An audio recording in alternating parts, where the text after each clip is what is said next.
Before we get into the fun stuff, I'd just like to make an amendment to a previous statement in my last Rogue Squadron video. If we want to see this remaster of our childhood games released, we must make our desires known to Lucasfilm Games. Now, don't get me wrong, I still support the movement to get it remastered onto modern consoles.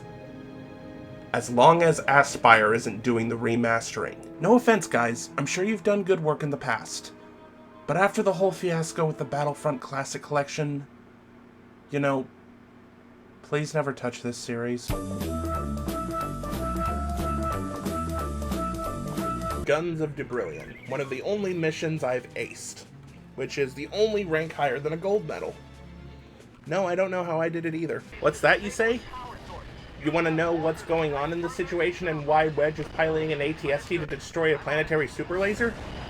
Well, that's a very good question, and the answer is, I gotta say, the ATST's walk cycle is just, that's a thing of beauty. But I would walk 500 miles. Bullseye. Never thought I'd shoot a TIE fighter out of the sky with an ATST. I also thought this mission would run a little better. I've played this mission at least 3 different times with 3 different clock speeds. Thought it'd run a little better than this. First person. Nope, I'm gonna vomit if I do. What is this place? I'm not joking. I have no idea what's happening in the story. Oh, hello, what's that? I don't want to get hit by that. Those containers look dangerous. Target those containers. My intuition was correct. Alright, now where am I going? Because like I said, I'm completely lost.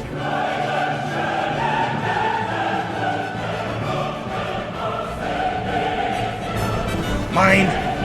Gimme! Gimme! You're telling me I get to blow this place up with an AT-AT? Sweet. Why am I locked to first person? So I'm locked to first person with a really narrow field of view. I've got the nausea-inducing E-web controls. I'm actually getting a headache playing this. And it's moving up and down along with the AT-AT's walk cycle.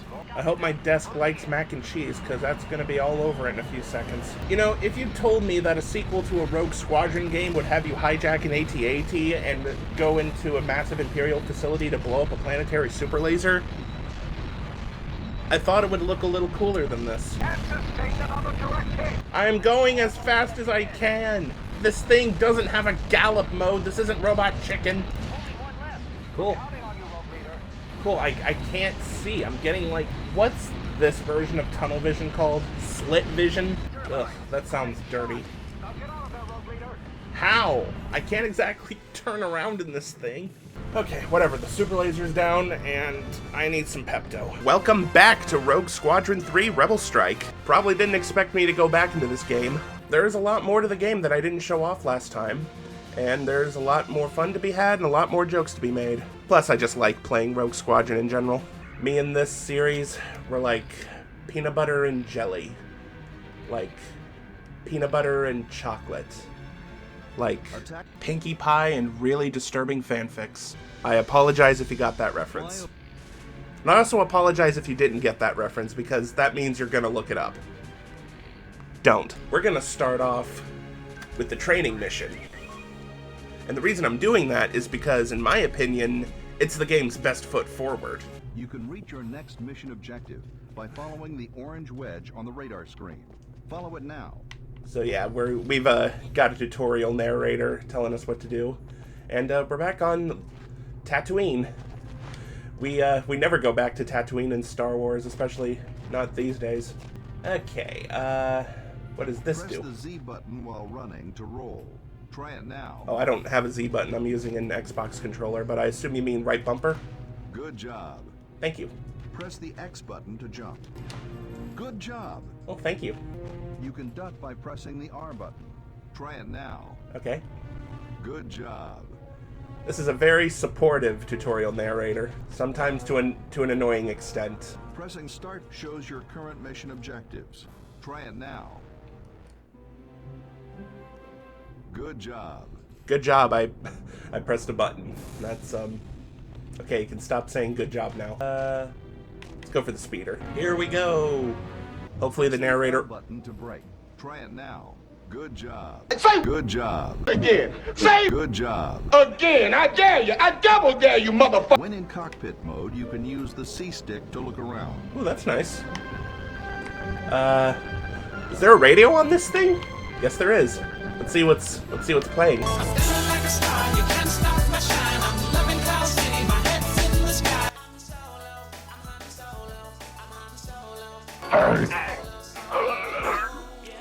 So something you'll definitely notice by now is this time around I am using an HD texture pack.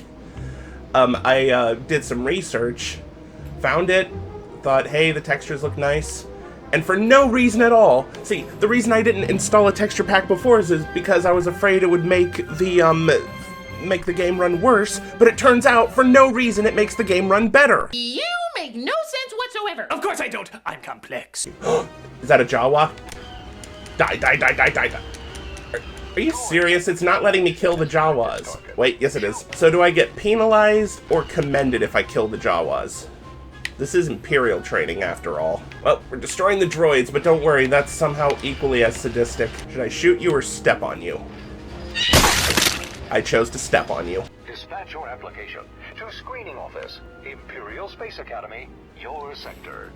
The G in that text was a different font than all the rest. That really bothers me.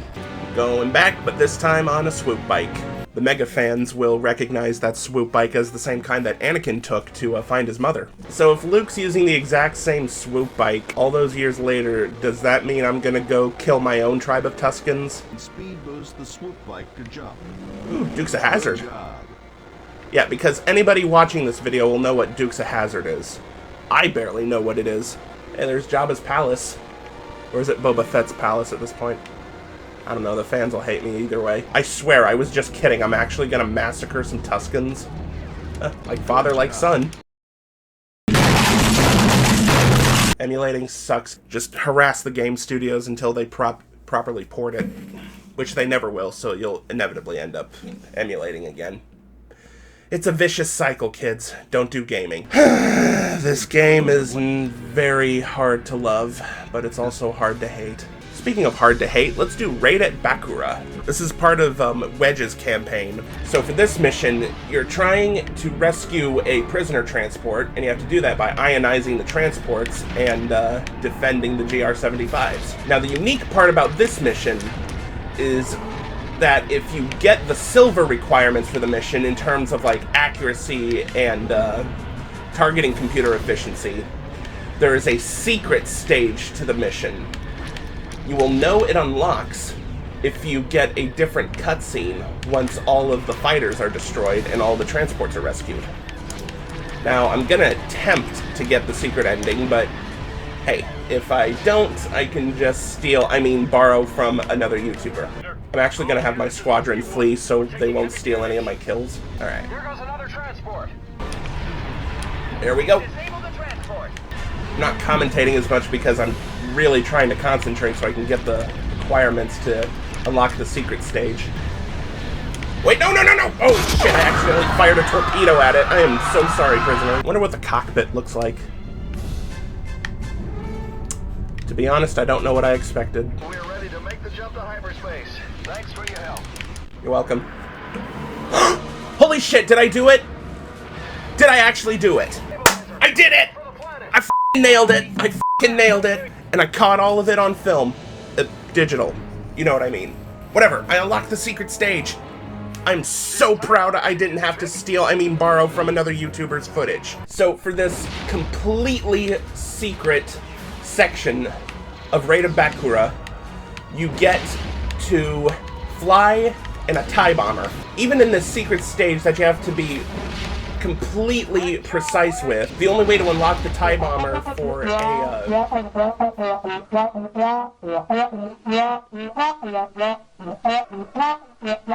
but this is major for me because in my childhood I kept replaying this mission over and over again to try and unlock it. Never did. Oh, me from almost 19 years ago. If you could only see me now, you'd probably be horrified. Ooh, upgrade. You picked up the advanced proton bomb tech upgrade. Sweet. I don't know what that does. Sorry I'm late. I had to tie up a few loose ends. Tie. The situation is well in hand. They stole a TIE bomber and bombed the crap out of whatever that was on the planet's surface, so... Still, Palpatine is ever the optimist.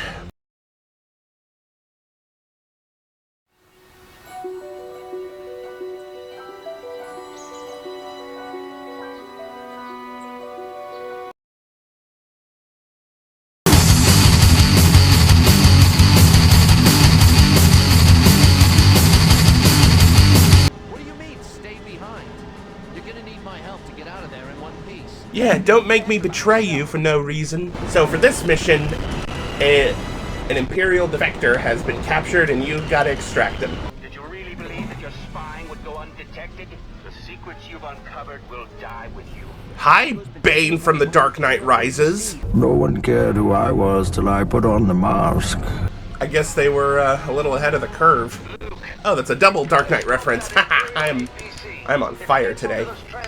Literally, my room's air conditioning doesn't regulate at all, and I'm sweating. And it's the middle of August. I'm suffering.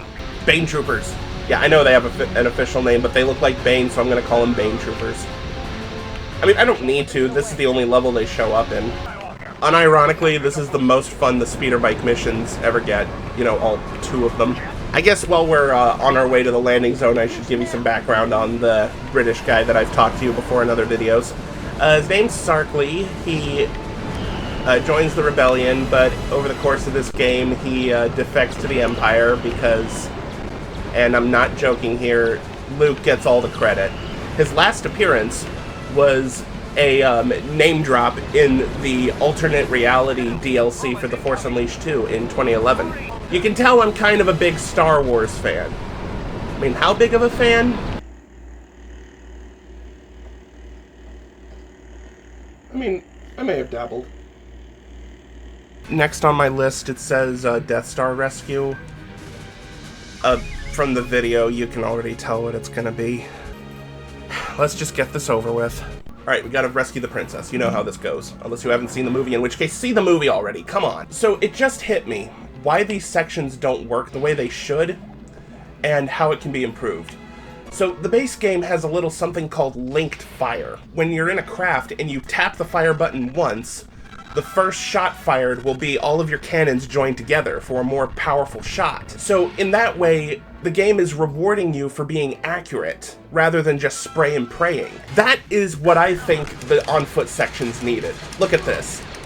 I'm tapping, tapping, tapping, and the enemies are bullet sponges. It's just not fun. If the game rewarded that sort of more methodical gameplay style, I think it would be better. I don't know why the emulator's struggling with this level so much. It's just blank corridors. Or maybe it's the reflections. Maybe that's it. I don't know. This is a very boring level. Precise shot and... Okay, kiss your sister. Wait, I already made that joke.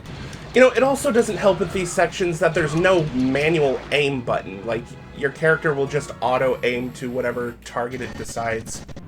How in the hell am I supposed to kill 55 enemies? I don't think my thumb can handle it. Now here's a really interesting level that I do have a lot to say about. Leader, the Empire is conducting scientific research on the gas platform facility. We need you to infiltrate the facility and pinpoint critical targets for the Y-Wings to bomb. Okay, remember those objectives. Remember what he said. So for this mission, we're going through a weird tunnel in space. And frankly, I'm not sure whether to make a Doctor Who joke or an Avatar The Last Airbender joke. You know what? I'll do both.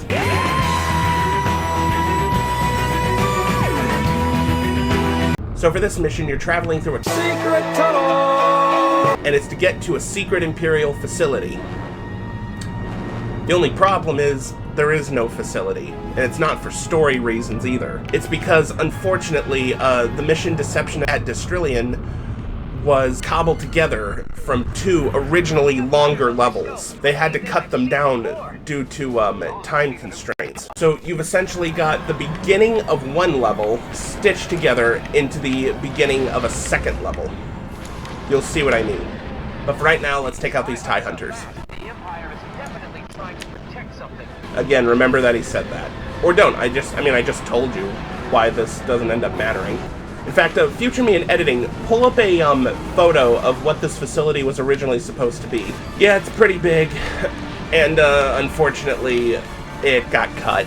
That's why you're flying through this giant empty space with almost nothing there, but a reused asset from a Rogue Leader level. Now, a bit of a pipe dream of mine is on the extremely off chance that that Wii port for Rogue Squadron is released, is that they can hopefully go back and complete those 2 levels. I have no idea how feasible that is, since we don't know how far in development it got. Travel through the the second tunnel and locate the facility. I would if I could, Riken. I would if I could. And now for something completely different. With basically no intro, no background whatsoever, this is what we're dealing with. A giant Death Star lasered on the surface of a planet. It's kind of like a precursor to Starkiller Base. Yeah, I'd like to remind you, this is still the mission that started with us flying down that creepy laser tunnel. Actually, now that I'm playing this again, I'm starting to wonder if Guns of Dubrillion, that ATST level from earlier on in the video, was originally supposed to be connected to this level. As if to illustrate my point, right there is the exact path you take in the ATST, in the later level. See, it starts off from going through here, and you go through that door and into the factory. It's the exact same path. So I may be more right than I think. We can't hit its vital areas from the air. And it just ends like that. In fact, if I'm not mistaken, that exact dialogue is recycled into the Guns of Dubrillion mission. So, again, I could be right about this. Who knows, maybe I'll get lucky and one of the developers of the game will give me an email. And if you are a developer watching this video, thank you for basically giving me a game for my childhood. Thank you. Don't listen to any of my stupid criticisms. You guys are great, and please find a way to get Rogue Squadron Remaster released. Triumph of the Rebellion. This is, in all honesty, the last mission of the game. We're pinned down by the bunker. For this mission, the Empire is going to have the worst types of PTSD. Trust me, the guys I shot in the walker, they got off easy compared to what the Ewoks are going to do to them.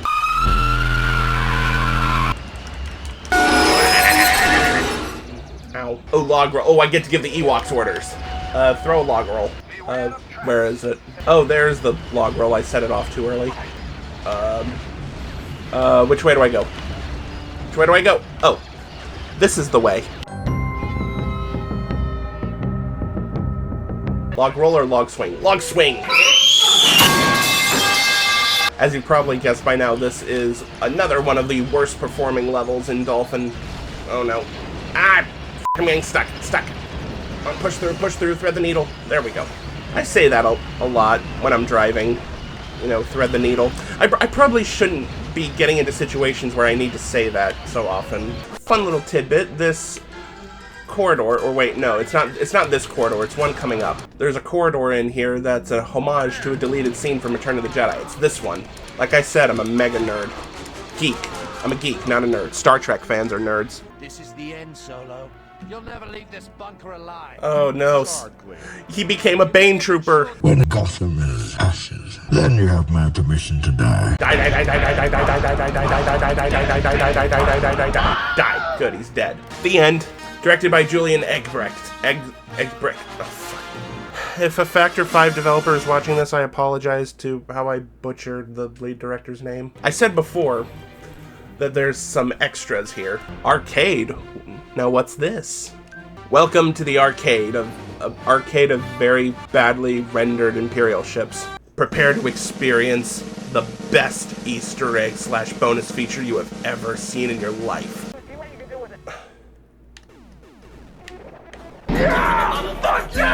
For all intents and purposes, this is the very first Star Wars game ever made, which made its way into arcades back in 1980. This looks outdated, for sure by today's standards, but back then, trying to convey a 3D environment like that using simple wireframes, pretty awesome. I'm not gonna make fun of this. Because it's because of games like this.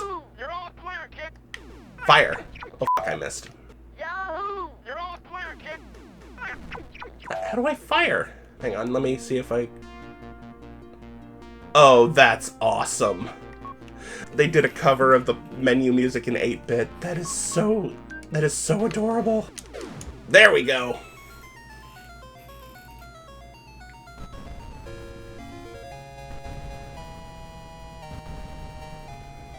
Did I just get indoctrinated into a cult? Seriously, with that explosion. Oh, we're doing it again. Okay, all right, come on, get him. I'm like, I know I did this partially as a joke, but I'm like genuinely having fun with this. I feel like I should be throwing quarters at my rig for the full experience. Wait, can I actually like freely move around here? Yeah, kinda. That's really cool. And you've got all of these really cool synthesized versions of movie dialogue. Shield gone. What does that mean? It means it's sudden death mode. I'm really getting invested here. This is really fun. Okay. Admittedly, that was a lot of fun to play.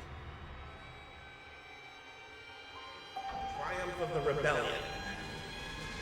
This is, in all honesty, the last mission of the game.